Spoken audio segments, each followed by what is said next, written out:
All right, we have a 6:06 kickoff for our 6 p.m. open session. Do we have the Mayor Pro Tem online? We do. I'm here. So, Madam Clerk, if you'll start us with a roll call, then you'll follow with the invocation. Councilmember Giroux, you got Pledge of Allegiance. For those watching at home, just so you know, today we have to do everything by a roll call vote because we are doing one remote, so things will be slightly slower. All right, over to you, Madam Clerk. Councilmember Keldorf, not here. Sorry. Councilmember Giroux. Here. Councilmember Boyles. Here. Mayor Pro Tem Baldino. Here. And Mayor Pimentel. Here.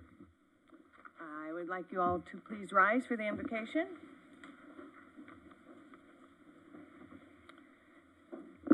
Dear Lord, as we gather here this evening, our country faces challenges that test our resolve and unity. In times of unrest, we are reminded of our shared humanity and the strength that comes from our diversity. Let us take a moment to reflect on the importance of compassion and understanding in our interactions with one another. May we work together to listen to the voices in our community and seek solutions that promote justice and peace.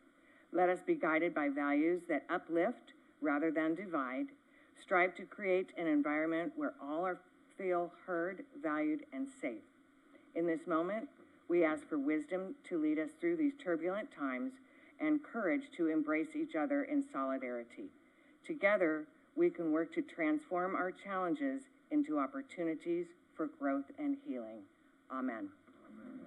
Please face the flag and repeat after me. I pledge allegiance to the flag of the United States of America and to the republic for which it stands, one nation, under God, indivisible, with liberty and justice for all.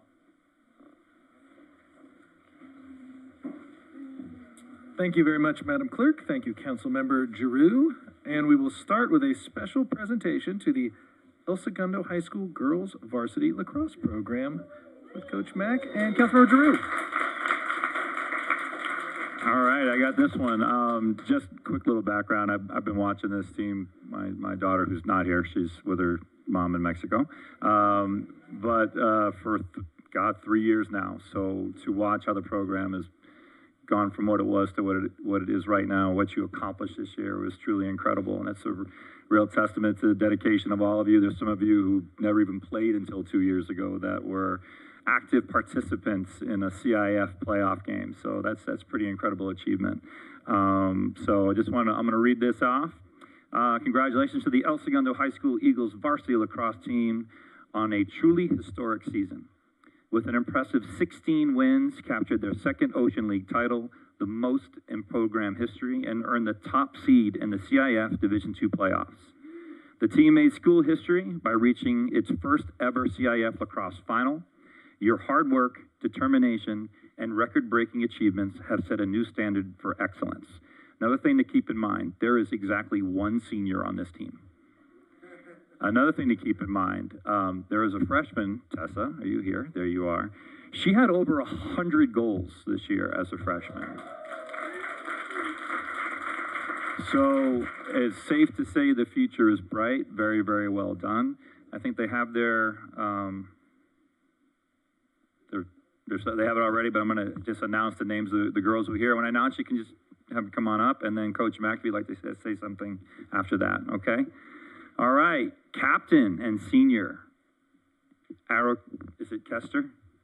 Coster. She's not here, okay. Charlotte Stewart. Actually, Charlotte Stewart's also a senior. Sorry about that.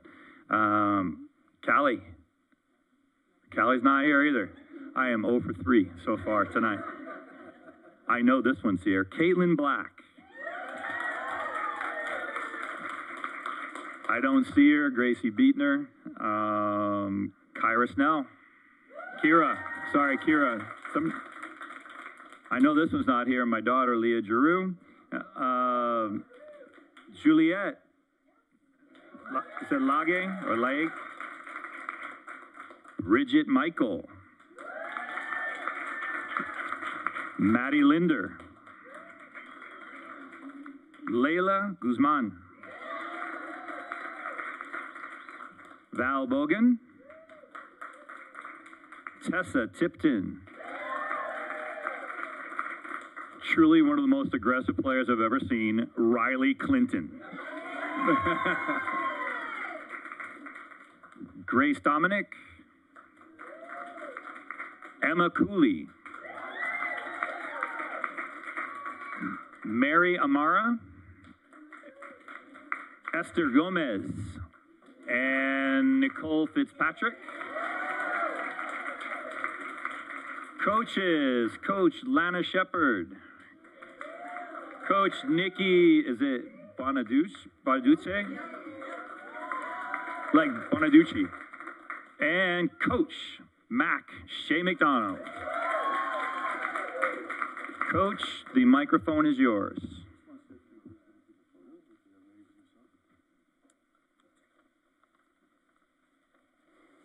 Thank you so much for honoring our El Segundo women's varsity lacrosse team.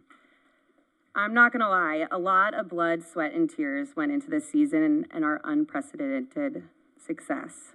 It's been an honor to watch this group of incredible humans come together and play at such a high level, especially during CIF playoffs. Every individual up here and the ones unable to attend tonight poured their hearts into the season and our team.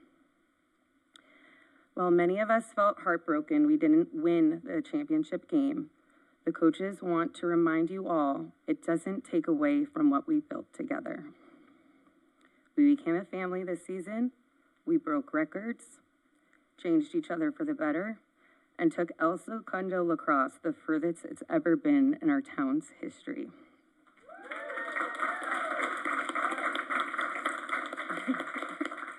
We showed up, stepped up, and continually raised the bar, not only for ourselves, but each other. The biggest thing that made this season so special was that these players always remained a team, a family. If one player was having an off day, another player stepped up and played their hearts out. One player did not define us this season. The starters were only so good because they were challenged all season in practice by our non-starters. The attack was only able to score a record-breaking number of goals because they practiced against our unrelenting defense. We had players step into and out of various roles and positions for the betterment of the team. We had players take it to their next level when the team needed it the most. Our future is bright if we continue to support and celebrate each other, as we are now more prepared than ever to continue to break more records. You all made us and continue to make us incredibly proud as coaches, and we are so excited to celebrate you guys. Congratulations, Eagles Lacrosse. You guys earned this.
A little tippy if we don't have.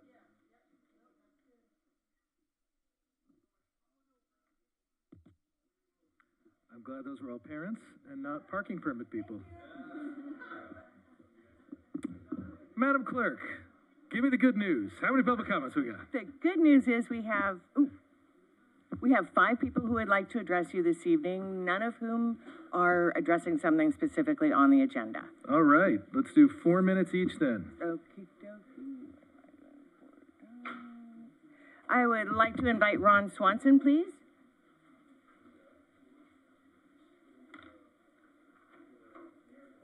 So Ron Swanson. non-residents are allowed? No, Yeah. okay. Pardon? Just kidding, Ron, just kidding. Outside my 4 minutes, I was in a championship game. If you weren't victorious, I'd always tell the team I was associated with, you lost the game, but who wasn't here? Everybody else.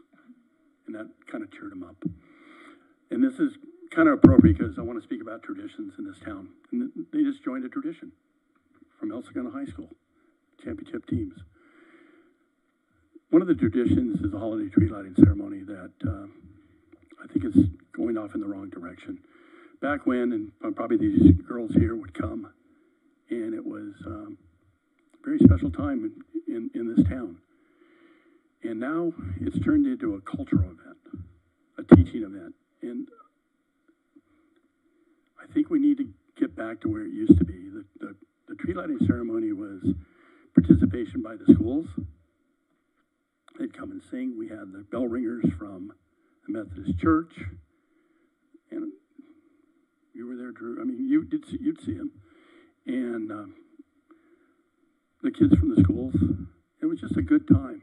Santa's Village by Kiwanis, and then kind of what made me come up this last year. My 10-year-old grandson said, "I said, do you want to go?" And he said, "No, not really." He said, "There's nothing there for me, other than a long line to get a Mattel toy, which I'm getting a little old for, and sit on Santa's lap." And this last year, it was pretty pathetic. It was a bench that wasn't even decorated. Looked like a transient sitting on the street waiting for something. And it was kind of sad. And I'd like to see it go back to the way it was. My understanding is they brought in all the cultural events that they had here. They brought in from outside the city and paid them to come here. We never had to used to do that. We have good talent in this town. And the other thing that I'd like to see, and that kind of got left behind, was that same night it used to be the chamber mixer at CBP. That's gone by the wayside because this ends at 7:30, 8 o'clock, and the mixer started at 5:30. Tree lighting would start would go at 5:30. Everybody from the city manager, chiefs, PD, city staff would go down and say hi to people in the community, the business community, and it's a good time to do it. Last year they had to move it to the following week, and it was very poorly attended, and hardly anybody. I don't think there was anybody there from the city.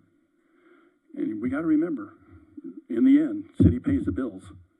The businesses in this city pay the bills for this city, and it's important that the government officials, PD, all that, come and meet them and shake their hands. It's important to the bank, too, that they're hosting it and they're not just putting it on for very few people.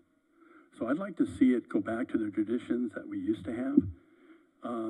The reason I came is my son, they're 43 and 39. All their friends say, "Can you go do something about that?" Because they remember coming themselves, and they're still in this town. And they want to bring their kids, and they're not bringing their kids. And I don't know who's coming to visit to see this. I don't know if the acts they're bringing in are bringing their entourage to go with it. There was a lot of people there, actually overcrowded. But everything doesn't have to be a cultural event. It's the holiday season, and I think it's important. I did go to the ACC meeting and address them twice. The last one was the DEI committee and with them, and at the end, one of the DEI committee members said, Allie wanted to put a subcommittee together to put the plans together, and the DEI young man at the end said, that's a good idea because DEI needs some input in this. Holiday season's a holiday season. And I declined it because I think that I was fighting a brick wall. So I would ask council council maybe ask some questions, give some direction, and try to compromise or do something that it kind of goes back to the way it used to be. Thank you. Have a good summer. Thank you, Mr. Swanson. I'd like to invite John Pickhaver, please.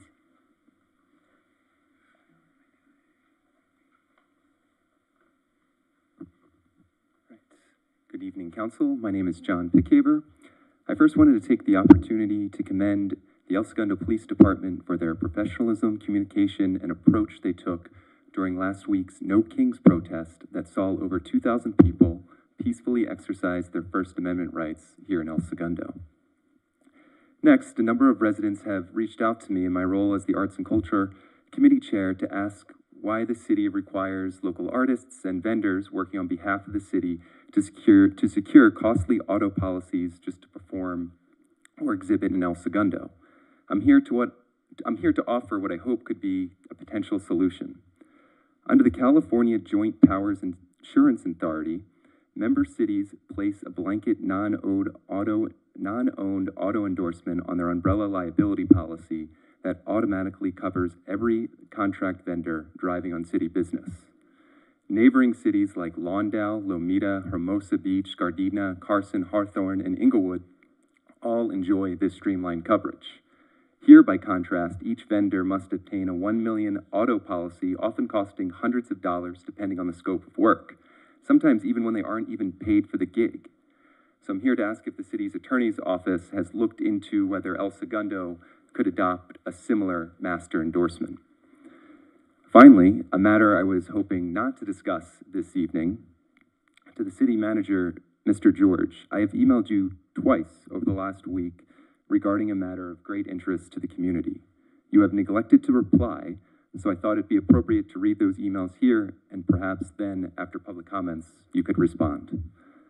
Hi, Daryl. It's my understanding that the city does not plan to continue illuminating the water tower in rainbow lights for the full duration of Pride Month, and that the lights will be turned off on June 14th.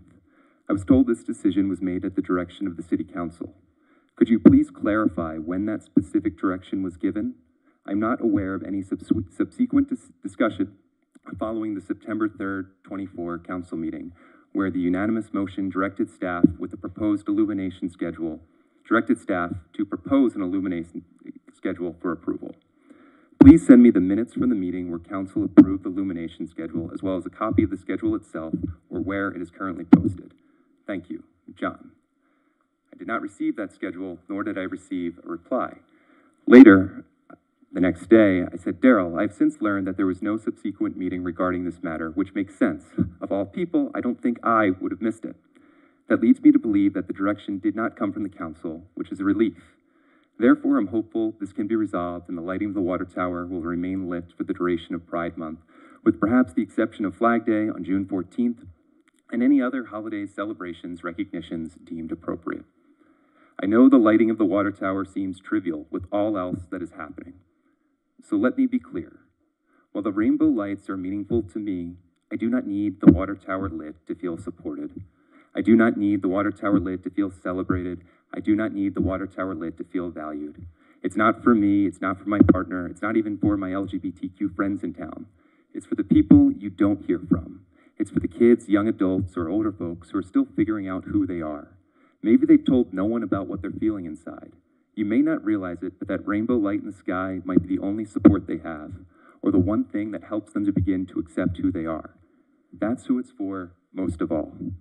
And when you discontinue it or abbreviate the rainbow lights during Pride Month, especially when previously doing it for the entire month like last year and in 2022, you send a message, whether you intend to or not, that the city's support for the LGBTQ+ community is only halfway there.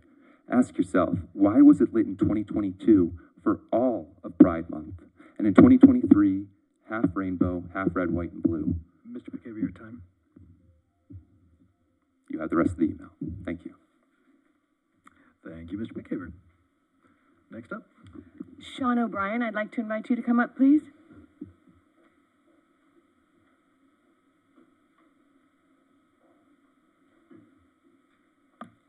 Hello, my name is Sean O'Brien, and I'm reading this email on behalf of my friend Scott Houston. Dear City Council, I cannot attend in person this evening, but ask this to be read into the record. As a resident of El Segundo, a local elected official, and a member of the LGBTQ+ community, I was dismayed to hear that the rainbow-colored illumination of our iconic El Segundo water tower has ended just 2 weeks into Pride Month. In fact, I was delighted to see the flashing rainbow colors during my evening walks earlier this month that I think are a great display and unique to our city. Who else lights up a water tower? El Segundo has come a long way over the last 24 years that I have lived here, and I'm proud to call our city home. I am glad we now have a Pride proclamation, a Pride event in our town, and the lighting of the water tower that shines across the city as a symbol that El Segundo is a safe and welcoming place for all. I'm not sure why the water tower cannot be lit for the full duration of Pride Month, and ask that the City Council review this policy and address this concern of our residents. We have, unfortunately, brought renewed controversy to this issue when we thought it was settled. As I'm sure each of you is well aware, the LGBTQ+ community has made great strides towards acceptance and equality, and even legal recognitions and achievements over the last few decades that are now under attack by our federal administration and many state legislators across the country. Thankfully, California stands in solidarity with our LGBTQ+ community and is committed to ensuring our state is a safe and welcoming place for everyone to live and work. Pride Month is a celebration that spans all of June. We don't raise a pride flag for 2 weeks and then take it down, nor should we light the water tower for 2 weeks and then move on. We have enough division in our country right now, and we don't need more. I am a proud resident of El Segundo and ask that you please review this policy, and I hope we can keep the water tower lit for Pride through all of June going forward. Thank you for your service and hearing my concerns. Scott Houston, Director, Division 4, West Basin Municipal Water District, Commissioner, Los Angeles County Commission for Older Adults. Thank you. Thank you, Mr. Bryan. I'd like to invite Lindsay Pinkham up, please.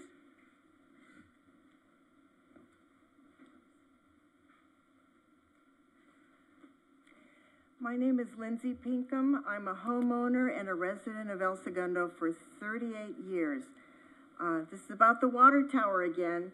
It's Pride Month. It's not Pride 2 weeks. I'm not gay. No one in my family is gay, but I have a son who has autism, and our family has experienced through him the ostracizing and bullying that anyone who is maybe a little bit different from the normal population experiences. He experienced it going all the way through El Segundo schools. You don't have to be, people who are gay can also be American. People who have autism can also be American.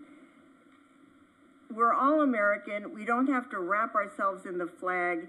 I think it's really important to show that some marginalized communities are supported by their city by showing the rainbow colors on the water tower the entire month of June. I think it's extremely disrespectful to do it for 2 months and then say, oh, that's enough, and turn it off.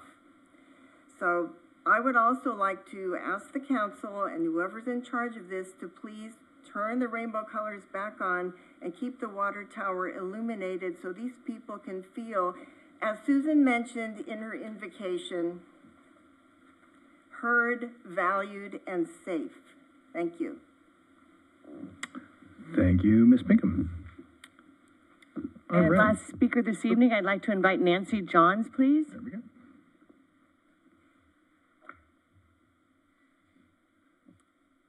Hello, Council. I'm here to talk about 4 things.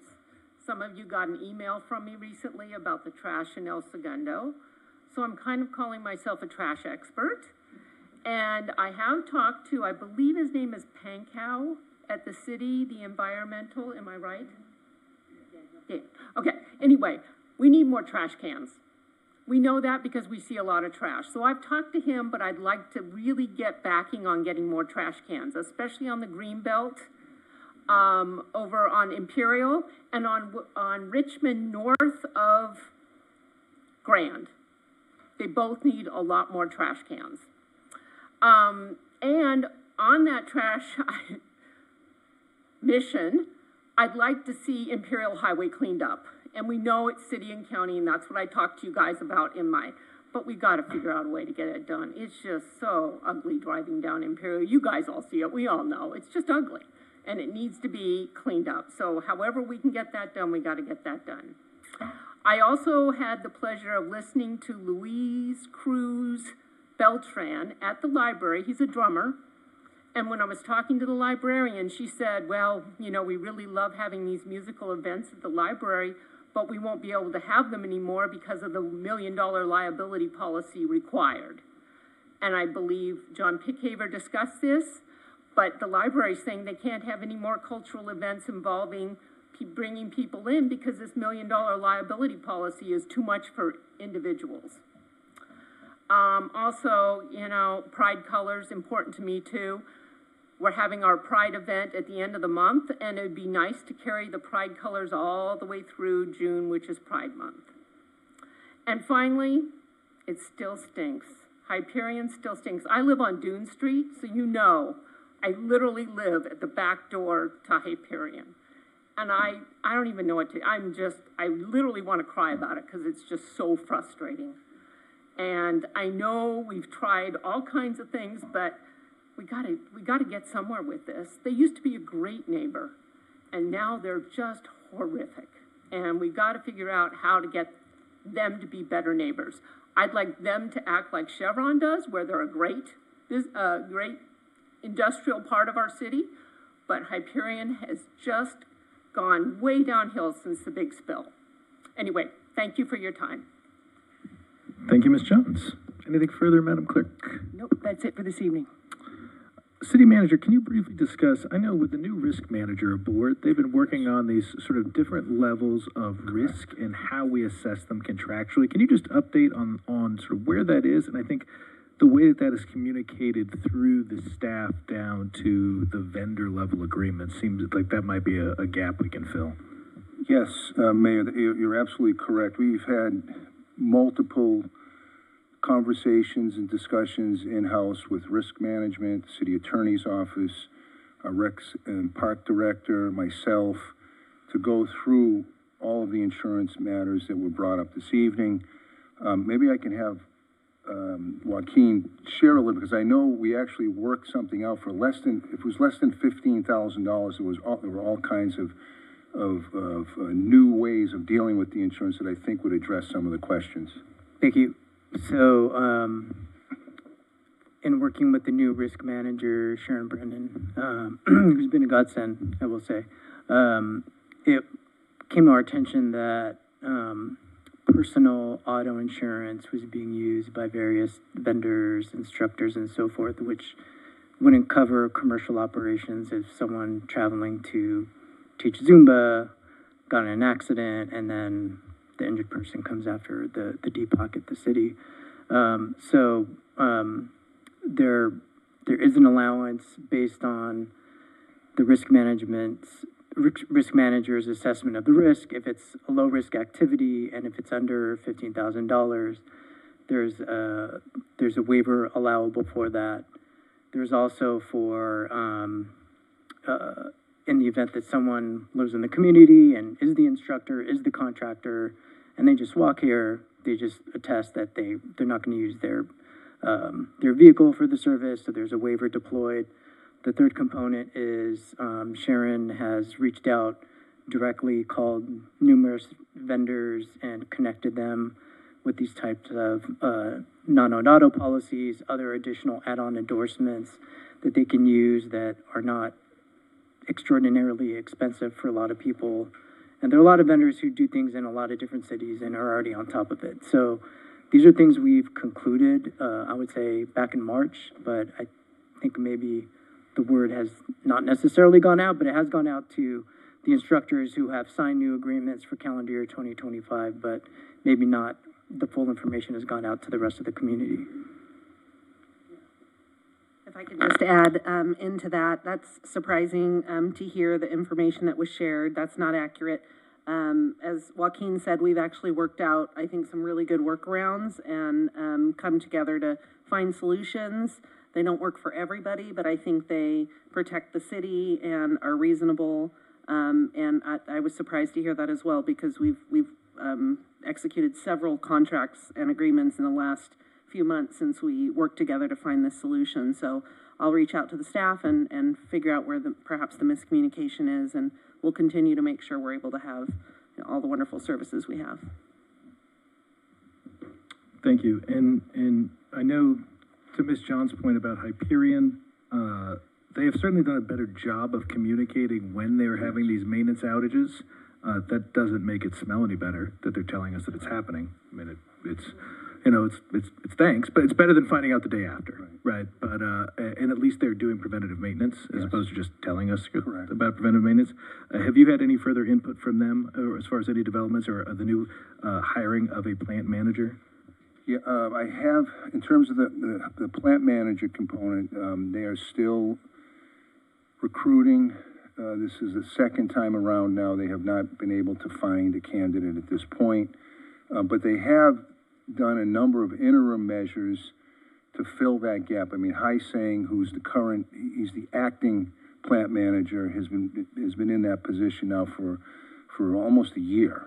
But they have also, and I will have a list for the council of all of the interim measures they have taken to cover the plant manager responsibilities through consultants. In fact, they hired the previous plant manager to supplement Haiseng and what he's doing right now. So I will have a list. I actually met today with Barbara Romero, who's going to give me a list of all of the measures that they've taken to this point. Councilmember Boyles? Is that Tim? No, Tim retired. Who's the interim? Haiseng, his name is Haiseng. No, Haiseng's there, but who's the guy who's coming? You said there was someone coming to support. Who's that? What's Don Smith? Elias, do you know? Yeah.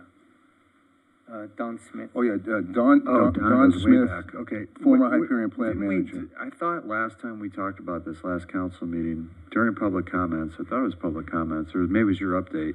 We talked about going back to closed session as well. Yes, we were scheduled for July 1st. Legal matter? That's July 1st? Yes. Okay, I think that's important for yes. folks to know. Because when did we write that letter to Mayor Bass? Oh, boy. It's almost 2 years now, I think. At least, yeah, year and a half. So 2 years to find a general manager for a wastewater treatment plant, that's absurd. I agree.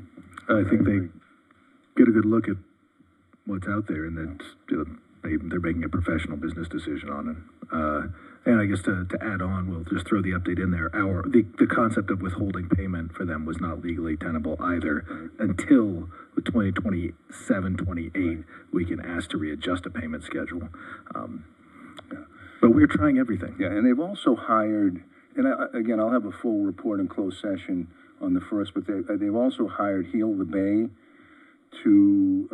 as kind of a third-party environmentalist to work with them, and also as a community outreach. Water, that doesn't help anything in the air. No, I know. It's not Heal the Air. And they were already an ally to Barbara Romero prior to that, too. Okay. So, I mean, I don't know how much weight that carries, but...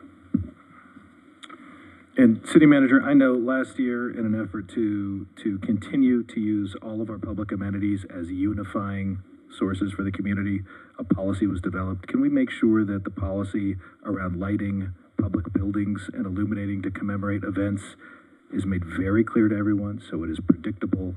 People know when it's Diwali, when the Angels win, when it's Flag Day, whatever the case may be. That is out there. That is, the public has a right to know. It's a public document, but there should be no surprises when these things come out. Right. It is on our website, but I'd like to, in regards to the folks that commented on the 2 weeks, as Mr. Pickhaver said, that there was a very robust discussion on September 3rd, where we discussed three different options. In fact, the option of keeping the schedule as the city had it. The second option was including federal holidays, and the third option was just not to light the tower. And the council direction was to combine the first two calendars and limit the length of the lighting of the tower, or create a 1 day to 2 week maximum on lighting the tower, and that's what we've been following since. And that is available on the website and has been available on the website.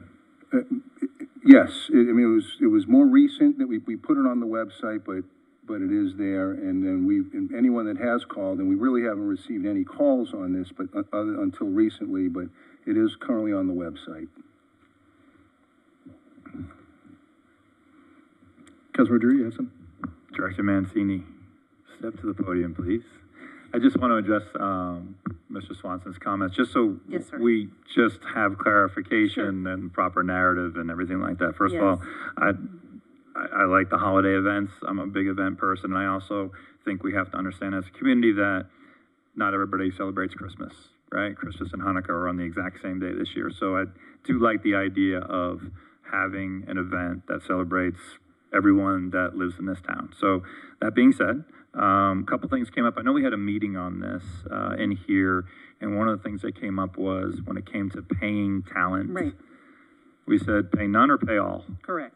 Right, and the idea was try to get as much talent from the local as you can, because that's what brings the community together. But if there's a situation where you can't, and that's fine, but let's look local first. That was one of the discussions we had, correct? That is correct, yes. All right. So, so that being said, one of the things he mentioned at the end was a comment about more DEI input. Can you just give me the context of what that is? Because I, you know, when you hear it from one sentence like that, it doesn't give proper context. What was the conversation and what was actually decided upon? This was actually discussed, or Mr. Swanson addressed, it was actually a joint meeting of the DEI and the ACC. That happened to be the meeting that he came and spoke at. And so when we had this conversation, he mentioned some of the things that he mentioned this evening. Then after he made his comments, the members went around and, you know, sort of made their comments and asked questions. And I think the DEI just stepped in to say, hey, we're happy to help with this as far as the cultural aspects are concerned. We do have a working group that'll be sitting down and planning this event this year. So unless, you know, we get direction otherwise, I would anticipate that it'll be similar to what it's been the last couple of years, which is a combination of events held on the same evening. It's the first Thursday in December. However, I do agree with Mr. Swanson that we need to make a better effort to engage our local groups. We have brought the preschool back in the last year or two. We've got the Irish dance, but we want to make more concerted efforts earlier in the year. Because typically I think what's happened is we've waited a little bit and groups aren't available, but we definitely want to engage our community and have them present at this event as well. Right, because in the end, it's supposed to be cultural and celebratory. Right? Correct. So I do remember last year when I was here, there was a DEI table out there that was empty. I don't know if it was left over from the farmer's market. I don't know, but it was out there. And my only thing is that, again, it's supposed to be cultural and celebratory, not political at that point. So I think there's a happy medium to be met here, and I know you're working on it. Yep. But in the end, I think it's a great festival, or a great night. I mean, there's a ton of people there, but there's no way you can make everyone happy all the time. If there's one thing that I have most definitely learned up here in the past 5 years is that there's always going to be a portion of a percentage of people that aren't going to like it. But in the end, I think you're putting a great effort forward and trying to accomplish as much as possible. Certainly, and we'll continue to do that. And I've talked with Mr. Swanson a couple of times, and his points are well noted. All right. Consent calendar. Items 2 through 11. Do we have any polls? I do have a poll. Item 6, please. Oh, sorry, wait. We have the procedural motion to read all ordinances and resolutions agenda by the title only. So moved from Boyles. Second from Giroux. Roll call vote, please, Madam Clerk. Okie dokie. Councilmember Giroux. Yes. Councilmember Boyles. Yes. Mayor Pro Tem Baldino. Yes. And Mayor Pimentel. Yes. And I will not be reading Michelle Keldorf. It's been established she's not here this evening, so she won't not be included in the roll call. Very well. Polls for consent. Mayor, I'd like to pull item 6. Any further polls?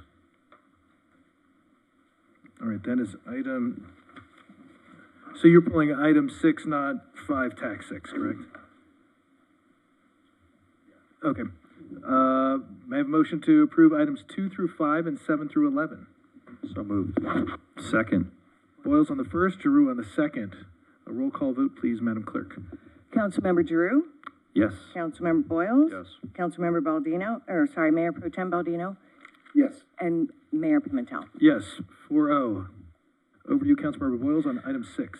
Amendment to agreements with Swoop Incorporated and Lyft Incorporated for transportation services through fiscal year 2025 through 2026. Thank you for being up here so quickly. Sure. Numbers, do we have any numbers? It struck me yesterday as I saw the beach shuttle right in front of the ball field. I was like, how many kids are there? Because I just come from a surf and there were about 50 or 60 bikes at Grand Avenue Beach for JGs. And so I can't help but wonder what our utilization rate is. It's the same question I asked when we decided to go to an outsourced service. Right.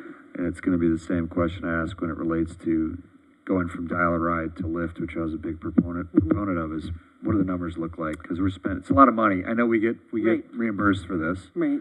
Or tax money for it, but I'd still like to know what the utilization looks like. Yeah, so the beach shuttle just started this past week, I think, Monday. So, last year our numbers, what we've noticed is they are dropping.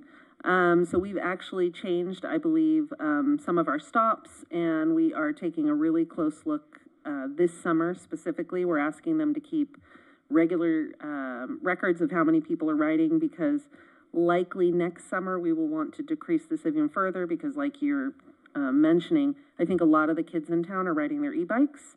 And this is a good service, but maybe we bring it down a little bit, only offer it a couple days a week. As far as our Lyft service, I think those numbers are pretty good. I'm going to bring Ryan up because he'll be able to talk more specifically. He's my Lyft guy. Going back to the shuttle question, no, it's definitely, we're kind of in the same neighborhood.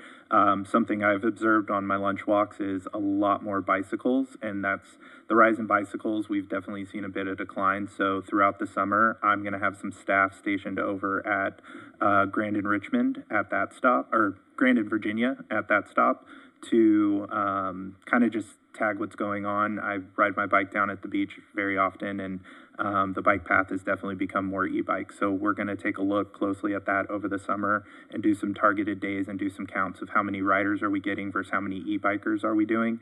And then at the end of the summer, we'll get together and kind of go over those numbers and see what the future of the shuttle program kind of looks like.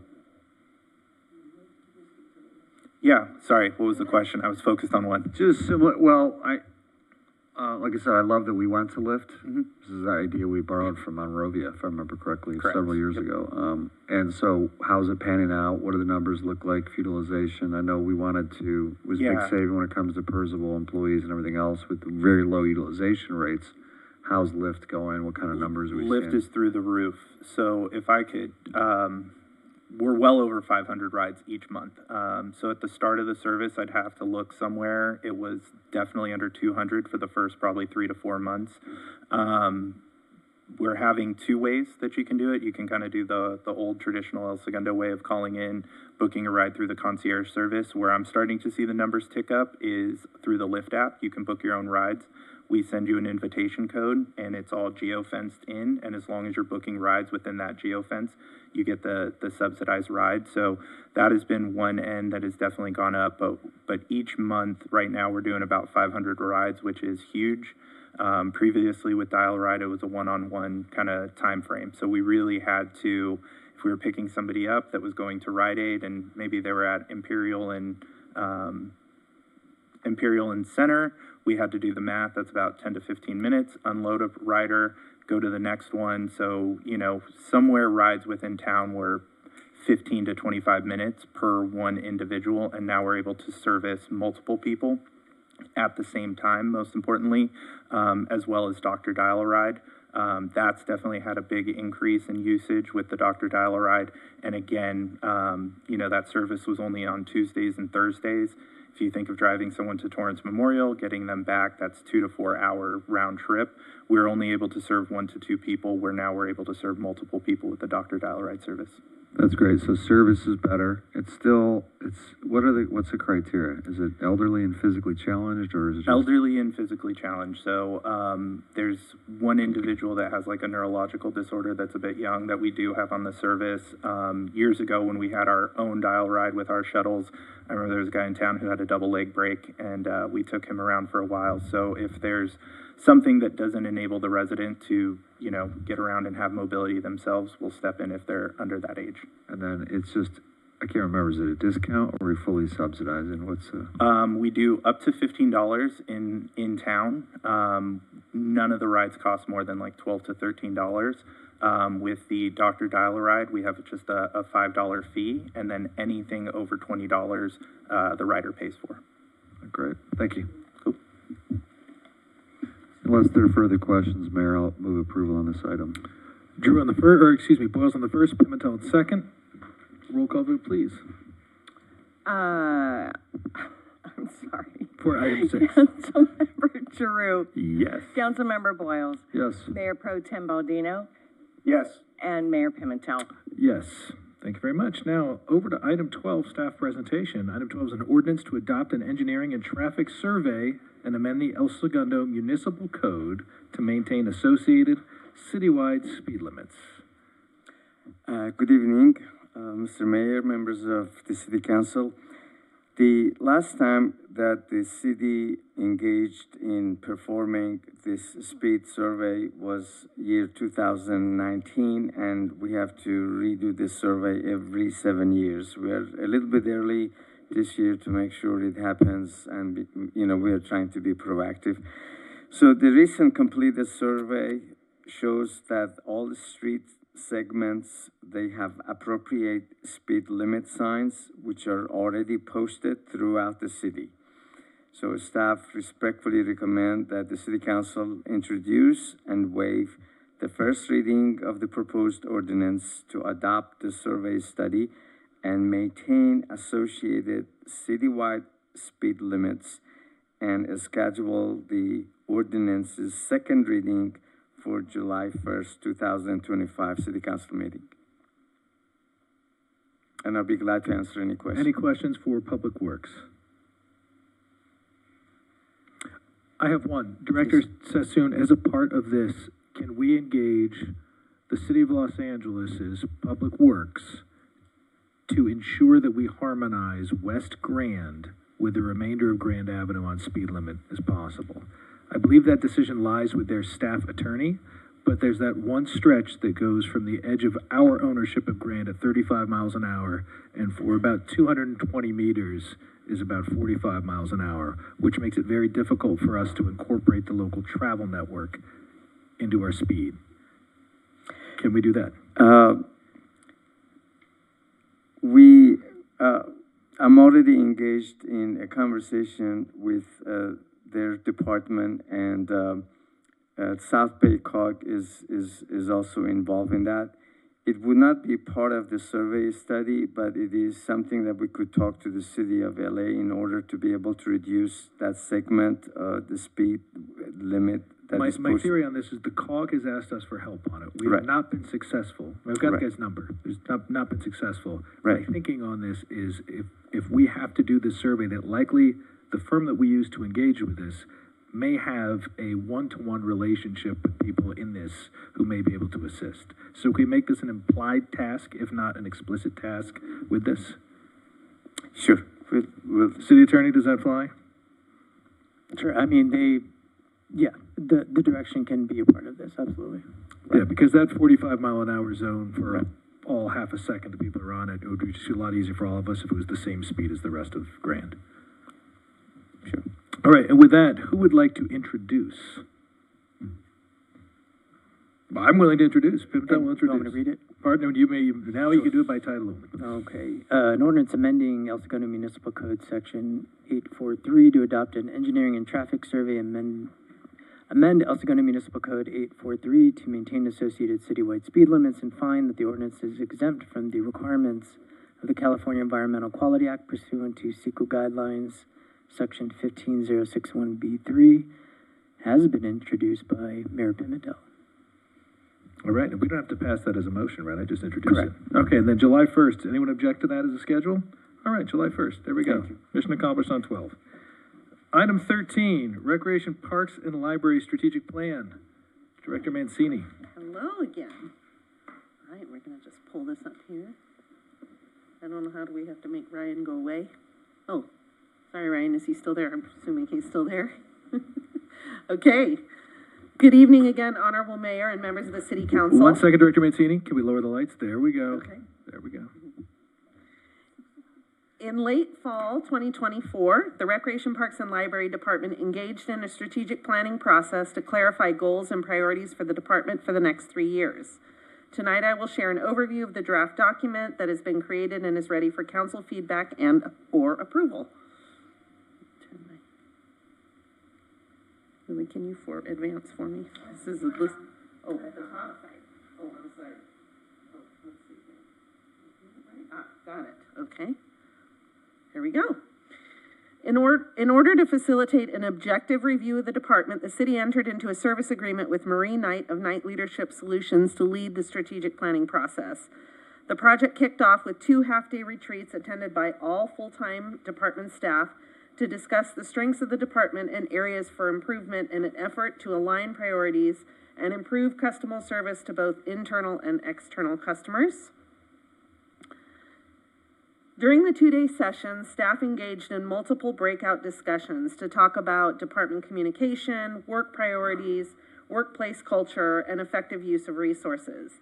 These discussions resulted in the creation of a team charter that included a vision statement, a mission statement, and a list of values. The team eventually agreed upon prioritizing the values of communication, respect, teamwork, and passion. And then as the director of the department, I took the liberty of adding a 5th value of positivity. I think as a Recreation and Parks Department, if you can't be positive, you're doing something wrong. Staff spent time talking about what those values look like in our workplace and also how those values show up in the work we do with the community. Overall, the discussions allowed the team to talk about how we are working well and how we can work even more efficiently to better serve our community. I was very proud of the way that the entire team participated and recommitted to our work with the residents of El Segundo. One of the most important tasks within the strategic planning process was the development of several multi-year goals, with specific action items related to each goal for each division, including recreation, parks maintenance, library, aquatics, administration, and cultural arts. Staff have presented, so we're gonna go through those here. So in recreation, we identified a couple of goals, and these are, of course, in addition to our regular work, but some specific things that we'd like to look at or accomplished in the next few years. Many of these have been driven by feedback from the council and the residents. So goal number 1, we're going to look at technology opportunities and solutions to enhance internal and external user experiences. Most specifically, we are actually engaging right now with a couple of vendors to look at replacing our registration software. We've got some fantastic options. So we're moving forward on that. We also have really prioritized looking at cost recovery analysis of all of our programs and really look at how we can close our gaps, our subsidy gaps in several of our programs. So we're going to be working on that. And then we are really focusing on improving program quality and participant satisfaction through solution-oriented customer service. How do we get to yes for our residents? How can we make things happen for them? We are implementing customer satisfaction surveys. I myself call participants. So this week we started Camp Cowabunga. I've made cold calls to multiple participants, introducing myself, and really just modeling to the staff that that's the expectation of service that I have. In parks maintenance, we are obviously need to focus on maintaining all of our city parks and facilities, street medians. As you know, we brought on a new contractor recently, Brightview. They've been here a week or two. I've already met with the account manager, and I think that's going to be a real positive for us moving forward. They do a fantastic job at the school district. We're going to look at replacing both playgrounds, including resurfacing at Rec Park. This aligns perfectly with the work we're doing at the Teen Center and the skate park and the ball field, so it makes sense. Those playgrounds are heavily utilized. So we're excited to use some Measure A funding to replace both of those playgrounds. And then additionally, staff have really been more forthcoming about what they need in terms of equipment. We've got some real outdated equipment in the Parks Department, and it's really difficult for them to do their jobs well and efficiently with old equipment. So we've allocated, and the council's been gracious to allocate some additional funding so we can get them some better equipment to maintain our parks. In libraries, they'd like to increase their overall circulation. They'd like to do some modernization of the facility. We know we can't build a brand new library, but looking at bringing in new furniture, making some, painting, HVAC updates and things like that, replacing carpet, and then maximizing participation in all of their programs. Over in aquatics, obviously we want to reopen the plunge facility. We also want to certify all of our staff and lifeguards in water safety instructor certification, which will provide better service to the community. And then also increase our offerings for Red Cross certification, which will just improve community water safety across the board. And over in cultural development, we obviously adopted a cultural arts master plan recently. So our number one goal is to start implementing the master plan, hire a full-time cultural arts coordinator in order to do that, and then continue seeking opportunities for diversifying funding for arts programs in El Segundo. Right now, we're reliant on the CDP. We'd like to start to find other ways to fund those programs because I think we all agree they're important, but how else can we bring in revenue? And then in administration in my office, looking at things like in our share drive filing procedure, utilizing Monday.com, OpenGov, some of these technological things that we've managed to bring in the last few years have really helped. And then working on ensuring all of our CCB agendas, minutes, and postings are thorough and accurate.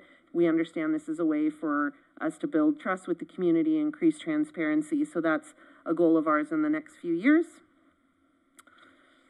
So right now, after we get approval on the plan, I will begin working with staff on how we implement this, what the timeline looks like. We talked a lot about KPIs and having measurable outcomes so that we can really see that we're moving the needle on these items. And then we will continuously update both the Rec Park Commission and the City Council, looking at bringing it to the Rec Park Commission maybe twice a year and the council annually, just for feedback, see if there's anything we need to tweak. But overall, very pleased with the document. And just as a point of note, this is sort of one step in a two-step process where we're looking at department efficiencies. We have contracted with an organization called Baker Tilly, who has recently completed a staffing analysis of the department. And they've prepared a draft document that kind of coincides with this that we'll be bringing back to the City Council, I believe, on the 1st of July. So with that strategic plan and the staffing analysis, I think we'll all cohesively work together just to kind of put us in a really solid direction for the next few years. So that concludes my report. I'd be happy to answer any questions. Council questions? Thank you. Yeah, well done. The question on the software, yes. That would replace Rec 1? Yes. Okay, so we already have budget for it, more or less, or? Yes, well, yes. I mean, we're paying for Rec 1 now, or Civic Rec. So we're looking at a couple of different options. Some of the newer vendors that are coming online look at cost sharing. So Kaizen, I believe, is one that you introduced us to. Fantastic product. They prefer a cost share, but I just recently found out that they did a flat rate with Hermosa Beach. So I'm going back to the negotiating board, and we're looking at that. But yes, we already have budget for that. Depending on what vendor we use, we may have to come back for some additional money. Good work, thank you. Yeah. I mean, can our ERP system, does that have a modular capability for this? I don't believe so, but I'd have to defer to the CFO, who I don't see. We are. They will talk to each other, so we will I would hope so. We're yes. paying Ferrari rates on this thing. I hope it has a cup holder. I mean, for Tyler? Yeah. Yes. Yeah, so they will talk to each other, but I couldn't speak to what they that. Don't have a module to. You can schedule all your staff time, but you can't book a pickleball court on it? That sounds crazy. Again, I'd have to defer. We can check on that. Yeah, I think that's. We will look into that. Mayor Pro Tem, any questions? No. No, thank you, Mayor. I don't have any questions, but I do want to thank Ally and her staff. Parks, the programming you do are really at the heart of kind of the community that we're able to build. And so any chance you get to kind of look at yourself and look at what you're doing right and where you can improve, I think is fantastic. So thank you for taking that work, setting forth a plan, and always working to improve our parks and programming. Thank you. Yeah, I would echo that getting the staff over there to circle the wagons and come up with a cohesive and cogent plan is, I mean, that is, to the Mayor Pro Tem's point, I mean, that is exactly what makes the whole community work, particularly just in time for the summer when everyone's gonna be out with heavy utilization. Yep. Fantastic. Thank you. All right, do we have consensus to receive and file? Yes. No. Isn't this receive and file? Does it receive and file? You need to. Oh, we have to approve it, excuse me. Pimentel, I will move approval. Second. Second from Giroux, roll call vote. I'm sorry, the motion was by. Pimentel. Oh, I know him. I'm receiving and filing at the same time, just wildcatting that on my own program. Okay, Councilmember Pimentel? I'm sorry. Oh, yes. We'll start there, take it from the top. Any order you want. Who wants to be mayor? Okay, let's see, Councilmember Giroux. Oh, you Yes. want to be mayor? We're at 2-0. Councilmember, We're almost at the Councilmember Use the Boyle. right name. We're one number away from passing it. I know. Mayor Pro Tem Baldino Yes. Thank you. and Mayor Pimentel, we got. You skipped Councilmember Boyles. Oh, Did I no. say- Yeah. We're at 4-0. All right. Yeah, this is just. Oh, my God. Believe me, for the people at home, I started this in hour 2 of our earlier meetings where I lost my mind and just started passing and. Okay, over to committees, commissions, boards, and presentations. We have all those meetings. We have some deliberation to do in open session after this. So everyone knows we have a number of interviewees for committees and commissions, and then report city clerk. I was honored to attend Mattel's International Day of Play last week. It was a tremendous success, and they had a gigantic worldwide Play It Forward volunteer event. It was fabulous. The kids enjoyed it, and it was a great reminder for everybody to have a little play in their day every day. Thank you. That's it. All right, Councilmember Giroux. Nothing from me, thanks. Councilmember Boyles, anything before your item 14? No. Item 14, over to you. We received at least one email from a resident on Mariposa Avenue on the north side of Mariposa requesting that we temporarily reauthorize, well, she didn't say temporarily reauthorize. That was, I believe, the suggestion, or solution that Mr. Sassoon may have come up with as an option for us. But basically was dismayed, along with some neighbors, that we disallowed parking on Mariposa, the north end of Mariposa, during this parking permit. Right? Yes, Sure, you'll sir. add more context, Elias, but that's... Yes, thank you so much. Hello again. So the slide with you are looking at is the preferential parking zone 3 map per city council meeting on November 19th of last year.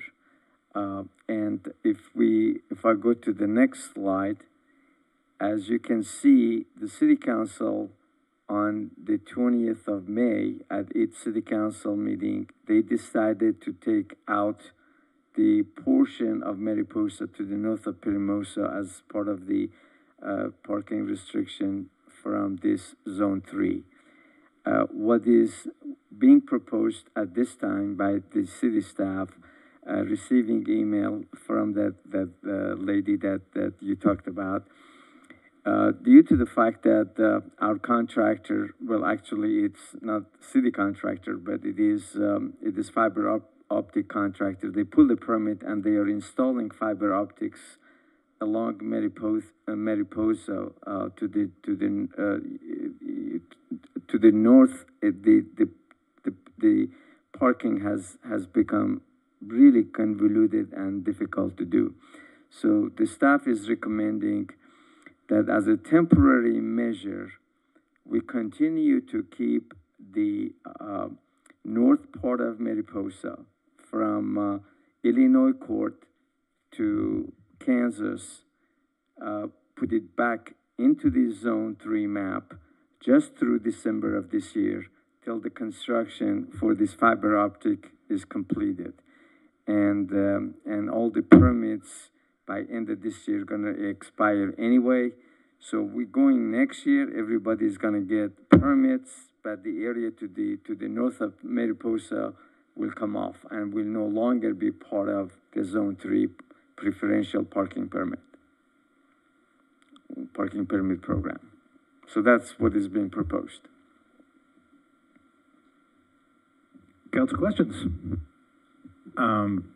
Yeah, I understand the suspension of it. I mean, again, that's a big project that really didn't keep taken to consideration when it happened, so I understand. But, you know, God, I don't know how many meetings we've had on this, but it's been an awful lot. And I would like to reiterate that I believe it was a little over a year ago when we started this. Before that, none of this existed. Correct. And now we have that entire area full of parking permits. We have made a lot of effort as a council to alleviate parking concerns. Yes, sir. A lot. And I'm almost to the point where no good deed ever goes unpunished should just be plastered up here at some point in time. Because it's seeming to me, no matter what we do, it's not going to matter in the end. Now, that being said, I think what we've done here is good. It's also, I think, not really something we can duplicate literally anywhere else in the city. I think when we look at these things in the future, we have to take into consideration that this is, I mean, on two sides here, is commercial. So it's a unique area, and that's why I feel it's okay to do this. I have no problem with the suggestion to suspend it, but I do believe that in the end, it needs to come off. Yes, sir. Councilmember Woods, anything? Mayor Pro Tem. Yes, 2 points. One is, I think this has already been discussed on the dais and there's already been consensus given, but I would like the city to look at providing a parking program for the entire city that is abutting PCH. Before Pacific Coast Towers Commons comes on, we have construction and more housing. Let's be more intentional about what we're going to do for parking in the long term. I think that's already been discussed. I just want to raise it again. The second, I have no problem with the proposed solution because of the construction on Mariposa, but I think we should extend the courtesy of giving permits to Illinois Court because we have created a bit of an island there if they're the only group in this area that doesn't get a permit. And it would expire at the end of the year like everything else. Thoughts on including Illinois Court to the modification? City Attorney, can we do that? Absolutely. Oh, look at that. We got our red marker out. I mean, we can. Everybody gets a line. It's a practice of modifying the resolution. Don't you have to have though? Okay, what I'm confused about is like the whole impetus of this was that we had X percentage of the residents that said we have a concern, right? Then they brought forth an item, then we could weigh in on it. Of course, we could do that without their request, I suppose, right? Is that what you're saying? That's correct. Okay, so we could just randomly say up here, any street can be permit parking. Even You made without it, you can undo it, you can shape it how you want. And they've been, Illinois presented two meetings ago because they have 6 surface parking spots inside the court. And they have that, one of which is permanently taken by that 56 Chevy Bel Air that sits on the north end of it. So I want to be perfectly clear. So it is the wish of the city council to also provide the permits to the residents of Illinois Court. It's a proposal. They We're were gonna heavy. see if They I are have heavy. consensus. They are heavy users of parking on Mariposa because of the limited parking inside their court. If I remember the woman's presentation correctly. So we are going to provide the residents. Hold on. One Councilmember, Mayor Pro Tem brought it up. We haven't even decided on that That's yet. right, So sorry. let's just back up a Okay, second. sorry. All right. So, you know, I do really believe that in the future we're going to, because I know the area, everybody knows the area.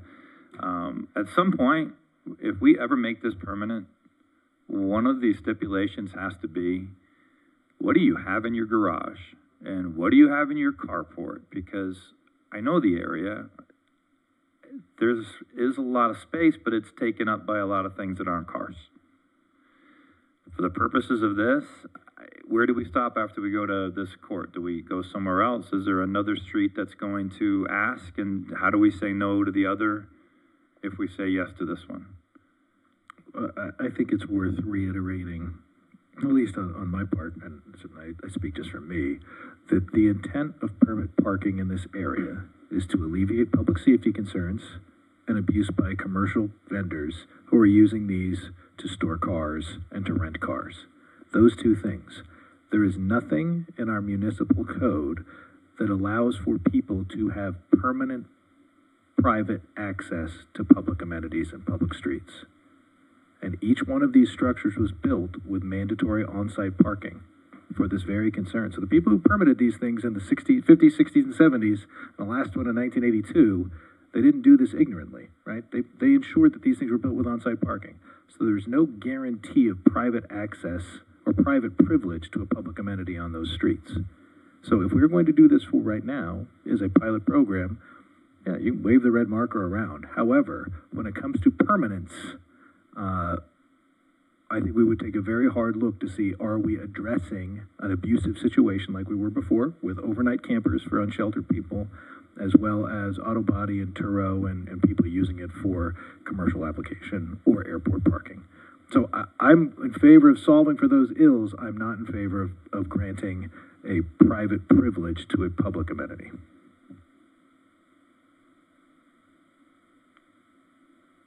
And with that, and watching Councilmember Giroux rapidly turn into the city attorney, which is amazing. No good deed goes unpunished. I'm like channeling Hensley. I love it. Love it. So where are we now? So we've got item 14 with a proposed amendment to add Illinois court and a proposed amendment to add a parking study for the entire region. I think Illinois court's a bit different than Mariposa. Based on what you said, Illinois court, I don't think, are there a lot of businesses using Illinois court? Not Illinois court. There's so many curb cuts there, it's impractical anyway to find a spot probably. But on Mariposa, we have imposed this vendor. We allowed this vendor to go in there, and then we're affecting parking on that street. That one seems more logical to me for temporary, allowance. I concur on the temporary allowance, not the addition of Illinois. Would someone like to make a motion?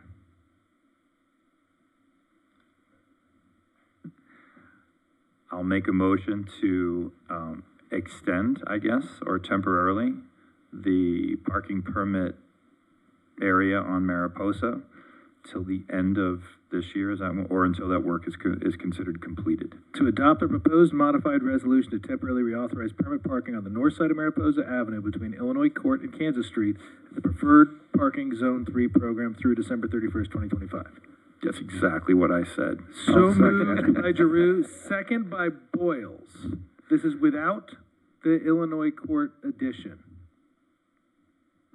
May we have a roll call vote, please, Madam Clerk? We may. Councilmember Pimentel. God, I did it again, you guys. 3 meetings is a lot. First in your thoughts, I love it. I know, My mom approves. I'm so sorry. Councilmember Giroux. Yes. Councilmember Boyles. Yes. Mayor Pro Tem Baldino. Mayor Yes. Pimentel. Thank you, and I do apologize.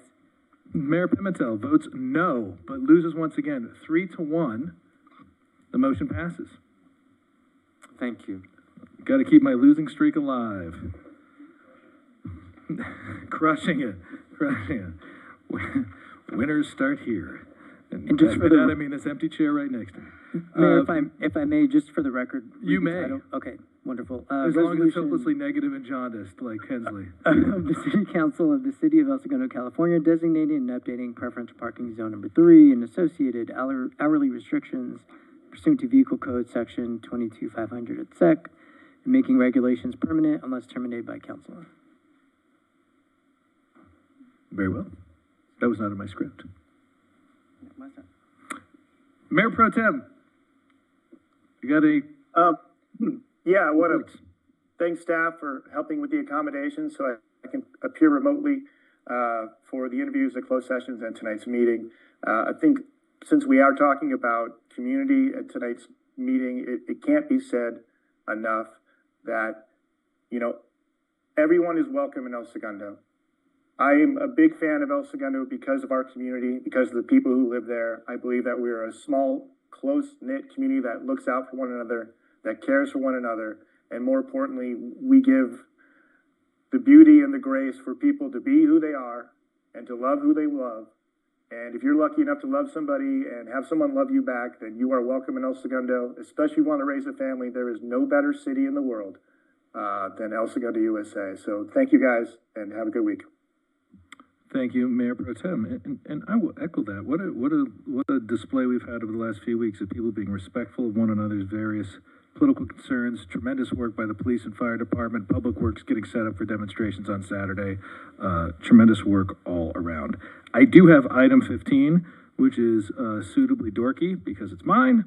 The Charter City Consideration and Committee Appointment. I will add this color. Charter cities, for the people at home, is effectively a constitution for a city, which in theory gives us some protections about home rule issues and what many of us believe to be a series of escalating preemptions at the state level to which we're a victim by virtue of being a general law city, which is the default.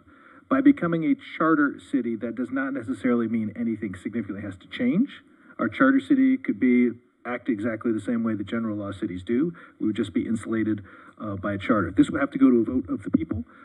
We have the option of organizing, if we choose to go forward for a charter city, by having all of the council work on it or a subcommittee of the council work on it and present it, as long as we do it more than 88 days before the next general election. Did I do that right, City Attorney?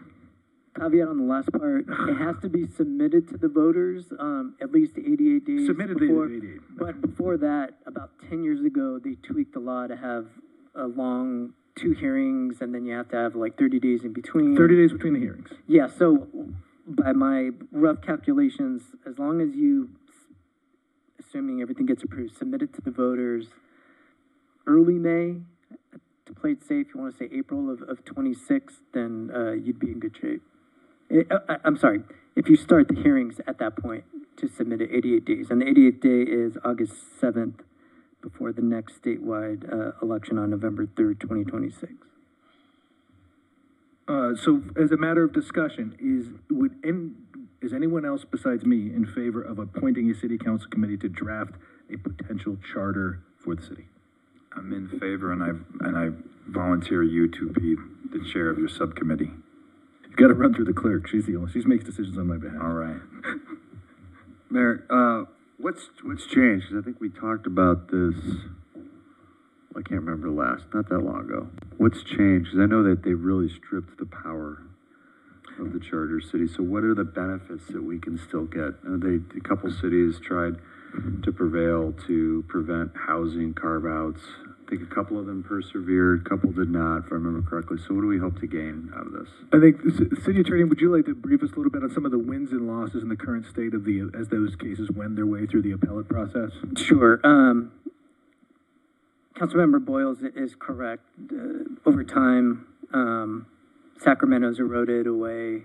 And just for context for everyone, it's for charter cities, they have supremacy over home rule municipal affairs unless they butt up against a matter of statewide concerns. So we've seen, and I will say it's more art than science, and there's a case where the judge said that the terms of municipal affairs and statewide concern are ultimately legal conclusions rather than factual descriptions. So to answer the question is difficult, but a good example is SB 9.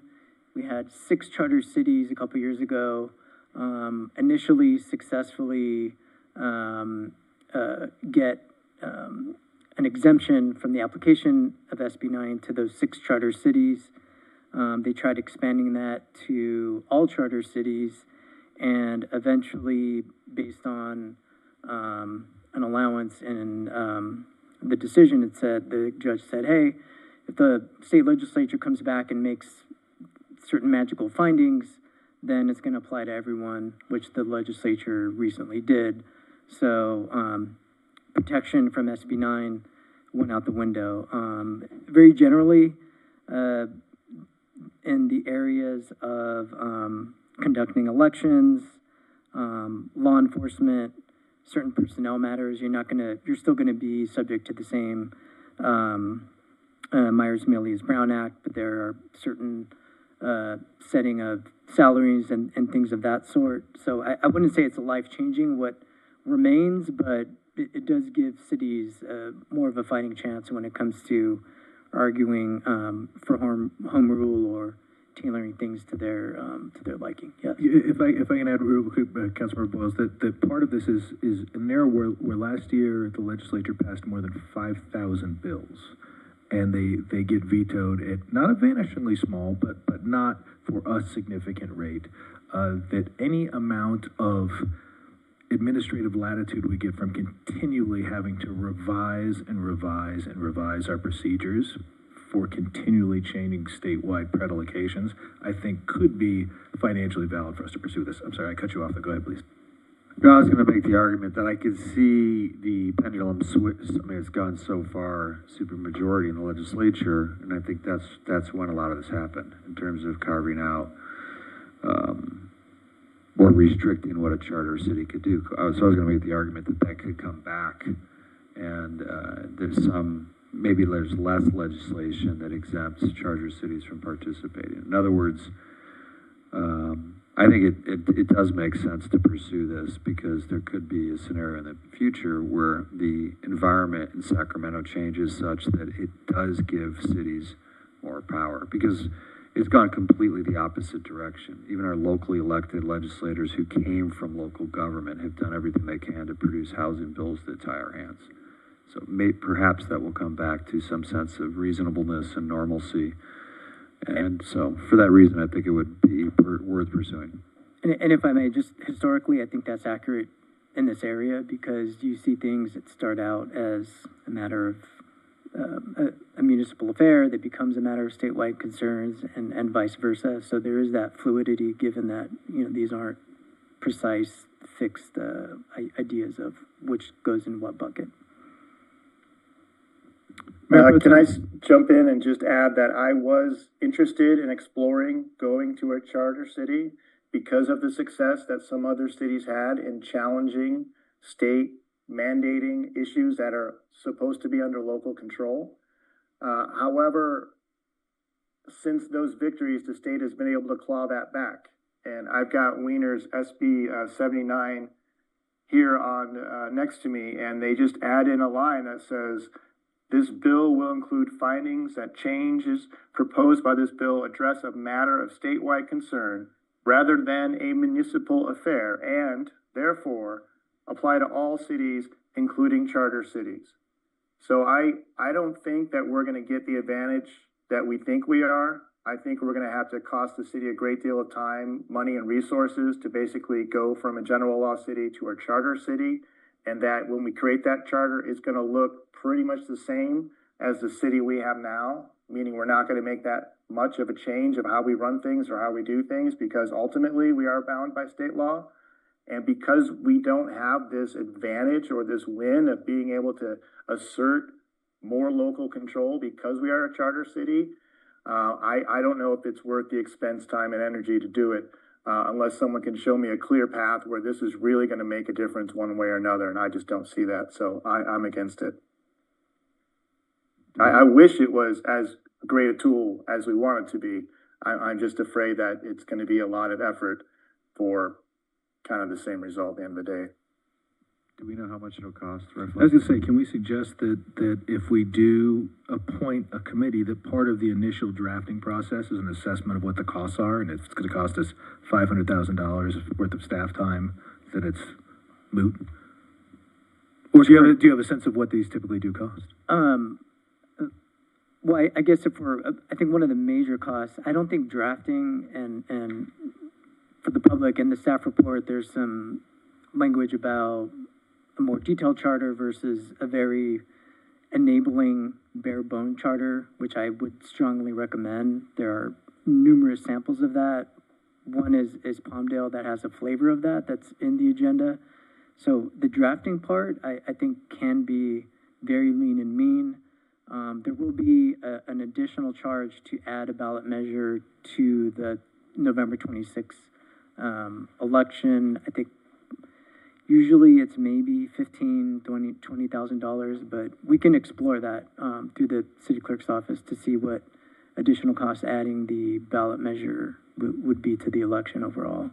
I think that would be the bulk of the cost, but Yeah, but because we do it with a general election, there's no special election sort of we're fees, not right? separately Yeah. calling one, which becomes hundreds of thousands of dollars. That's right.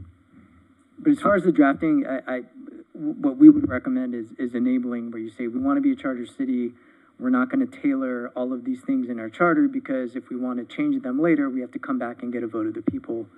It's better just to enable, and then if you want to tweak it, you do it via ordinance. But at least you enable yourself to activate things later without having to go back to the people. And can I ask something that was not in the staff report? Is there a required composition of the committee if it was a council committee? Like how many council people have participators? You want to have two. I mean, you don't want to have a majority, so you're still, you're not having full-blown council meetings, but two is typically the max. Two is the max. Councilmember Boyles.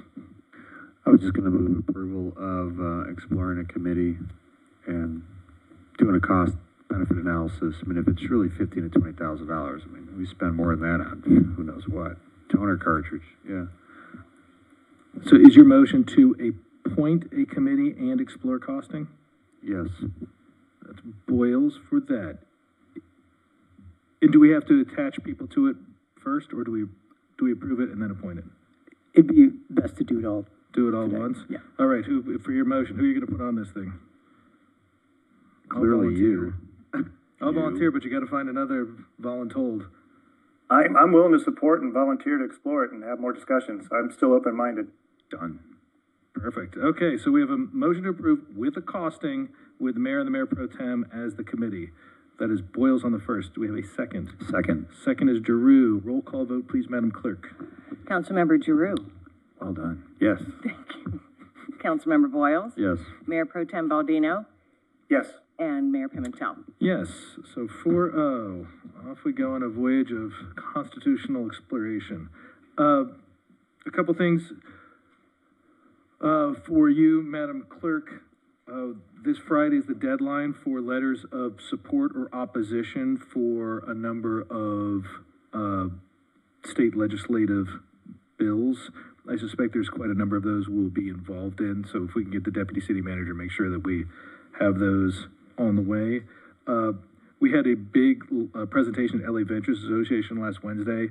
It is, again, remarkable how many companies are lined up to come here, and happily, some of that Class A office that we were terrified at seeing vacant for so long has some significant motion to fill those in, which puts us at a level of health economically that few of our peers in the area can match. And there's a mayor's meeting at the end of this week, and we will see what some of our sister cities outside of the state are up to. And with that, City Attorney, any reports? Nothing at this time. Thank you. City Manager. Yes, Mayor, very brief Hyperion update. Over the past 2 weeks, AQMD received 7 odor complaints. There were no issues of violation, or there were no notices of violation issued. Also, this morning between 7 and 10, there was a scheduled electrical maintenance effort that took place at the facility. Tomorrow and Thursday, there will be a fence line monitoring audit, which will take the monitoring stations down for a period of time of 4 hours each day. And then also on Wednesday, the 18th, there will be additional electrical maintenance, which will take place between 5 and 10 a.m., where outages will be expected at a portion of the facility. When they do that, because they are no longer running their cogeneration, going on shore power, Elias, do you think, without getting up, Elias, just quick, do you think that's what causes some of that, that hydrogen sulfide release, because they're just not able to burn the methane? Ay, ay, ay. Any other good news there, City Manager? That concludes the Hyperion report, Mayor, and that's all I have. Thank you.